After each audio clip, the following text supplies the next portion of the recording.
আসলে মায়ের পেট থেকে চুল্লির গেট সবাই সারা নাম ফাটাতে চায়।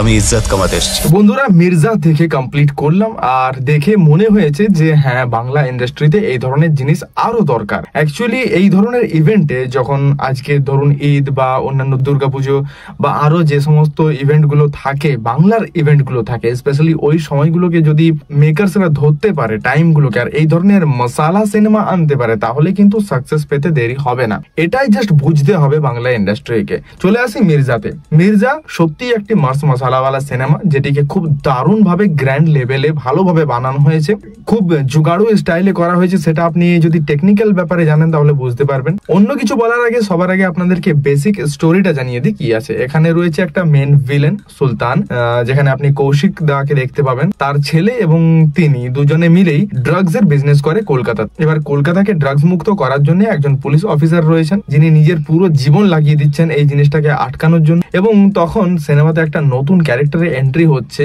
যেটা হচ্ছে মির্জা অর্থাৎ অঙ্কুশ। অঙ্কুশ এখানে ভিলেনের হাত ধরে আস্তে আস্তে এগোচ্ছে, কিন্তু তার আসল উদ্দেশ্য কি সেটা কিন্তু আপনারা সিনেমাতে জানতে পারবেন। এখানে একজন হিরোইন রয়েছে যে মির্জার গার্লফ্রেন্ড। তার চরিত্রটাও খুব দারুণ ইন্টারেস্টিং চরিত্র। এই ধরনের চরিত্র খুব একটা দেখা যায় না বাংলা ইন্ডাস্ট্রিতে, কিন্তু খুব ভালো একটা চরিত্র রয়েছে। এটাকে আরো একটু এক্সপেরিমেন্ট করতে পারতো, কিন্তু করা হয়নি। এবারে মির্জার এই গ্যাংটাকে জয়েন করার মেন কি উদ্দেশ্য, সুলতান আর সুলতানের ছেলে কত নিচে নেমে যাবে এই ড্রাগ সাপ্লাই করতে করতে, কলকাতা শহরটিকে কত খারাপ রাস্তায় নিয়ে আসবে এরা, বা কেউ কি আটকাতে পারবে তাদেরকে, এই সমস্ত কিছু আপনারা জানতে পারবেন সিনেমার মধ্যেই। সিনেমার প্রত্যেকটা জিনিসই আপনার খুব ভালো লাগবে। সিনেমাটা একটাই মেন ফল্ট মনে হচ্ছে, যেটা খুব বড় করা হয়েছে, একটু ছোট করা যেত। বাকি যদি বন্ধুরা অ্যাক্টিং এর কথা বলি, সবার আগে কৌশিক দার নাম নিতেই হবে, কারণ তিনি যে ধরনের অ্যাক্টিংটা করে দেখিয়েছেন এখানে, অ্যাকচুয়ালি সবার অ্যাক্টিং এ খুব অসাধারণ পারফরমেন্স, একদম টপ নচ ছিল। কিন্তু কৌশিক দা এখানে একদম সবার ওপরে রয়েছেন।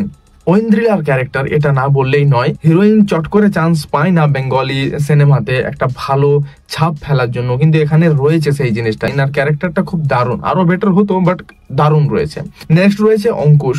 অঙ্কুশের ক্যারেক্টার এখানে সত্যি ভালো, যেভাবে তাকে একজন অ্যাজ এ হিরো প্রেজেন্ট করা হয়েছে, তার যে লুক অ্যান্ড ফিলটা যেটা থাকে সেই জিনিসটা কিন্তু তিনি বজায় রেখেছেন। আর বলতে গেলে কমিক টাইম, এটা একটা খুব ইন্টারেস্টিং জিনিস। এই যে সিনেমাটা, এটা আপনাকে একটু না একটু চুলবুল পান্ডের মনে করিয়ে দেবে যদি আপনি দবং দেখে থাকেন, কারণ তার যে একটা ভয়ানক ভাব রয়েছে সেটাও থাকবে, আর তার মধ্যে কমিক জিনিসগুলোও থাকবে। যে কমেডিটা অঙ্কুশ এখানে করছে সেটা কিন্তু সত্যিই দারুণ। অঙ্কুশকে আপনারা হয়তো দেখেছেন এর আগে অনেক কমেডি সিনেমা করতে, রিয়েলিটি শো হোস্ট করতে, এই সমস্ত কিছু করে করে তার কমেডিটা খুব কিন্তু দারুণ আছে।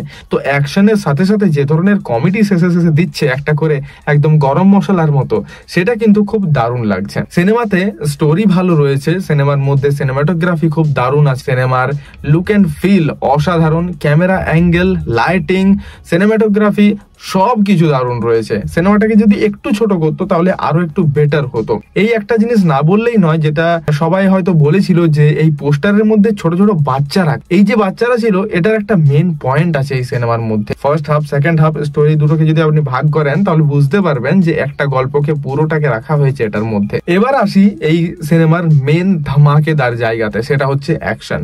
অ্যাকশন কোরিওগ্রাফি এত সুন্দর ছিল যে আপনি হয়তো অন্যান্য সিনেমাগুলোকে মিস করবেন যেটা বলিউডে রিলিজ হয়। হ্যাঁ, টেক্কা দেওয়ার মতোই অ্যাকশন কোরিওগ্রাফি এখানে কিন্তু ছিল। কিছু কিছু ক্ষেত্রে আপনি বুঝতে পারবেন যে এত সুন্দরভাবে অন্ধকার প্লেসের মধ্যেও বা ডার্ক লাইটের মধ্যেও যেভাবে অ্যাকশনটাকে দেখানো হয়েছে, সেটা কিন্তু সত্যি ডিরেক্টর সাহাবকে স্যালিউট জানাতে হয়। খুব দারুণ ভাবে এখানে অ্যাকশন সিকোয়েন্স গুলোকে তুলে ধরা হয়েছে, খুব দারুণ পজিশনে রাখা হয়েছে মেন এই জিনিসটাই।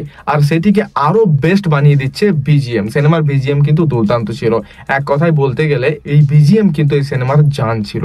কিছু কিছু জায়গায় ফল্ট রয়েছে, যেমন আমি বললাম লেন্দি সিনেমাটাকে একটু ছোট করা যেত। দেন রয়েছে ঐন্দ্রিলার ক্যারেক্টারটাকে কিন্তু আরো একটু এক্সপেরিমেন্ট করতে পারতো, যেটা আমার মনে হয় করলে একটু বেশি ভালো হতো। অ্যান্ড কিছু জিনিস রয়েছে যেটা আমি বলবো, যেখানে হয়তো আপনি সেই সমস্ত ক্যারেক্টার গুলোর সাথে কানেকশন করতে পারতেন ইমোশনালি, সেই জায়গাটিকে একটু ঢিলা ঢিলা মনে হয়েছে।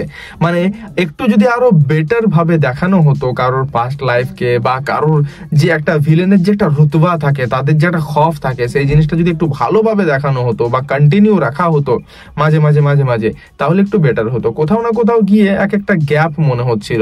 এই সমস্ত জিনিস যদি একটু বেটার করা যেত তাহলে কিন্তু সত্যি খুব বেটার আসতো রেজাল্ট। অ্যান্ড এটা ঈদের জন্য, বাংলা ইন্ডাস্ট্রির জন্য আমি বলবো অনেক বেটার। দশম অবতারে আপনারা হয়তো স্টোরি দেখেছেন, পারফরমেন্স দেখেছেন, মার্স মশালা জিনিসটা কিন্তু ছিল না।